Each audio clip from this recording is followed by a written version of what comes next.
Um, it's been exhilarating, it's been enlightening, and more than anything else, I think it gave me a certain sense of understanding about where I am. Being at a crossroad of my life emotionally, and also now as a newfound parent, I read some of what you had to say about even parenting. To me, it was extremely enlightening to read that not to nurture the do's and don'ts so strongly on your child. You know, we all have theories of parenting, but I think just what I imbibe from what you had to say is that if I'm strong-willed and I exude a certain amount of pleasantness and I give out the right amount of energies, my child and my children will emulate that, imbibe that, and I don't have to constantly force feed that knowledge on them. They will imbibe it from my energy source in any case. That is what I drew, am I right? No. Okay. See, one level right, but it's not a question of energy, and don't make simple aspects of life mystical, because my entire life is dedicated to make mystical very approachable. But generally in the society, people are trying to make simple aspects of life mystical. Rearing a child is not a mystical dimension of life. It's… millions of people have done it. For thousands of generations, people have done it. We are not reinventing anything here. It's just a simple biological process. Every creature does it.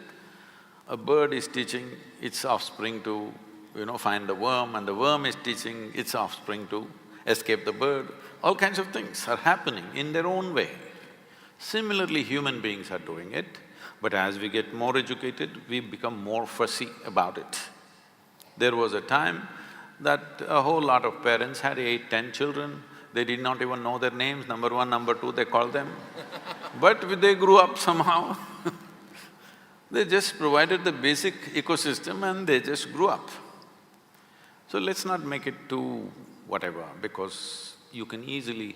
because today is a time of just one child or two children, and we become totally, overly emotional about what is ours, and we lose perspective of what is the reality. A child will grow up anyway. If they're nourished, they will grow up. Now, what should they grow up as? Should they grow up confused? Should they grow up strong? Should they grow up stable? Should they become sage-like? Should they become something else? That's a question. What they should become in the world is a social issue. That will be decided by the times in which they grow up and the exposure that they have.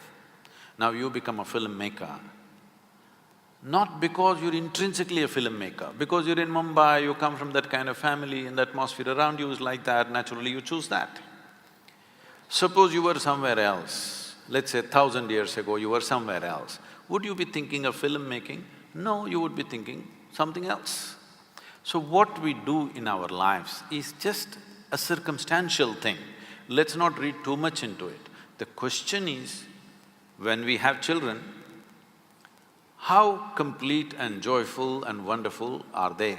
Because every life is aspiring not to do this or that. Every life is aspiring only to become a full-fledged life, that's all. Whether it's a worm, insect or plant or tree, they're only aspiring to become a full-fledged life. There is no other aspiration in life, including ourselves. Only problem with the human being is, we know what is a full-fledged worm, we know what is a full-fledged mango tree, but we don't know what is a full-fledged human being. This is the only problem. My work is just this, to make people perceive, not understand. You must understand the difference or the distinction between perceiving, experiencing and understanding. Not understand, but perceive and experience what it means to be a full-fledged human being. And that's all that must happen to your children and every other children, every other child on the planet. What should happen? They must become full-fledged life, that's all. For this, they need an ecosystem and nourishment, not teaching from another time, because you belong to another time, you're past. You may not like it, I'm not saying as a director you're past, I'm saying in terms of time compared to your children, you're past, okay? So, one important thing that we need to do when we have children is, to help them not to get overly identified with us. This is to make an investment, heavy investment, child means, but not expect any return. This is difficult for a stock market world, how to make an investment without return. But this is what bringing up a child means. You want to make a heavy investment, no return expected. This is all. If you want to… because I've… in raising my girl, I won't go into the lengthy affair, but I made sure nobody teaches her anything, nor did I teach her anything.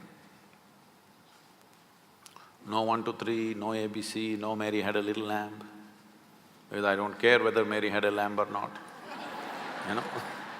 People said, Sadhguru, the way you are bringing up this girl, she won't know how many fingers she has. I said, I don't care whether she knows how many fingers she has, as long as she knows how to use her fingers. Why should she know this is 10? She thinks this is 100. Actually, this used to happen. When she was just… because I just exposed her to nature. As much as possible, I exposed… if there is nothing else, at least I took her up on the terrace and showed her the stars, which you can't do in Mumbai. You will show other kinds of stars in Mumbai. So, she would look up at the sky and say… she would call me by name, first name, and say, Jaggi, 10 stars. Because in her mind the biggest number is 10, somewhere she heard 10. Yeah. So she didn't say million, she said 10. I said, yes, 10. What is the problem? Whether 10 stars or 10 billion stars, what is your problem? You think you're very knowledgeable because you know there are 100 billion galaxies. In what way does it matter whether there are 100 billion or there are none? What way does it matter? Because you are not seeing stars, you are only seeing the reflection in your mind, isn't it? If you spend time to know the nature of what makes you experience all this. So, she asked me once something, so I just told her just this is all you need to know about life. Never look up to anybody. She looked at me like this. I said, not even me, because the value of me will be completely lost the day you look up to me. You must look at me just as I am, then you will see immense value for who I am. If you look up to me, you will miss everything and one day you want to hang me on your wall. As you did to everybody else, to Rama, Krishna, Buddha, Shiva, everybody, you hang them on your wall, you will hang me also on your wall. You will miss the entire value, you missed all those guys. Now you will miss me also. You must look at me just the way I am. Never look up to anybody, never look down on anybody. This is all.